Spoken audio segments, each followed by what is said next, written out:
Friend, তোমরা নিশ্চয়ই ভালো আছো আর আমি ভালো আছি। তো তোমাদেরকে আগের ভিডিওতে দেখিয়েছিলাম যে ডিম ভাজা বসিয়েছি। তো চলো এই ভিডিওটা তোমাদের সম্পূর্ণ দেখাবো আদৌ ডিম ভাজা হলো কি হলো না। আমার শাশুড়ি বলছে কোনো দিন এটা সম্ভব না, ইউটিউব বা মোবাইলে যত ফেক ধরনের কথাবার্তা হয় কোনো দিন হবে না। তো আধ ঘন্টা হয়নি, এখনও বসিয়েছি, 11:30 যেহেতু বসিয়েছি। তো এখন চলো দেখে নিই বেলা কটা বাজে। প্রায় মনে হয় 11:15 মতো বাজে, তার বেশি হবে না, হয়তো 11:15 মতো বাজে। তো ঘড়ি রেখে আসলাম যে হ্যাঁ ঠিক 11:15 বাজে। তো তারপর 12টা পার হয়ে গেছে।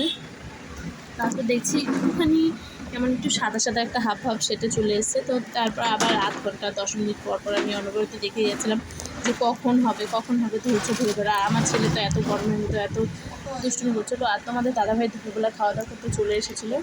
তো ডিমের পোচ কিছুটা রেডি হয়েছে, অর্ধেকের বেশিটা হয়নি, মানে অর্ধেকের কমটাই হয়েছে। তো আমার আর ধৈর্য ধরছে না, আমি 1.5 ঘন্টা ধরে দেখছি হচ্ছেই না। আর উপরে কুসুমটা দেখো শুকিয়ে গেছে ওপর দিয়ে। আর মানে উল্টে যে দেবো সেরকম দিচ্ছে না, ল্যাট করছে। আর আমার এরকম ডিম ভাজা কোনোদিনই পছন্দ না, আমার ভালো লাগছিলো না।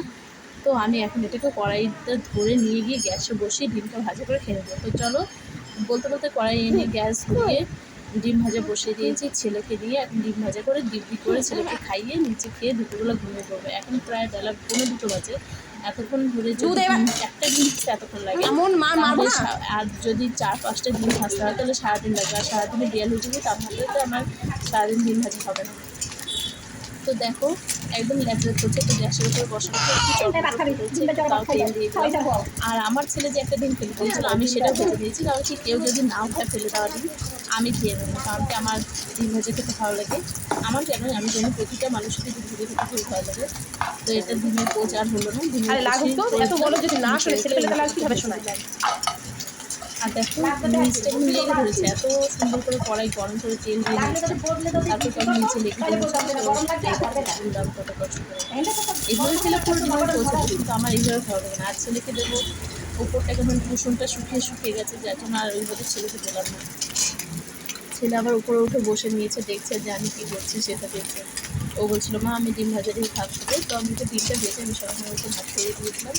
আর যেটা মাটিতে ফেলে দিয়েছিলাম, যেটুকু কুড়িয়ে যে পেয়েছি সেটুকু আমি ভাজা করে খেয়ে নিচ্ছি। অনেকেই হয়তো বলতে পারো কমেন্ট করে যে ফেলে দেওয়া ডিম সেটা না খেলে মাটিতে পড়ে গেছে। যতই মাটিতে পড়ে যায় বলো, ডিম তো ডিম হয়।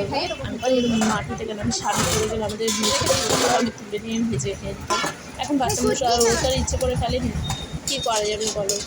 আর ও তো বলছে না যে পড়ে গেলে ডিমটা ফেটে যাবে। তো এই দেখো ডিম ভাজি হয়ে গেছে। তো যেই ডিমটা পড়েছিল সেই ডিমটা আমি ভেজে দিলাম। তো ছেলেকে ভাত খাইয়ে দেবো এরপর।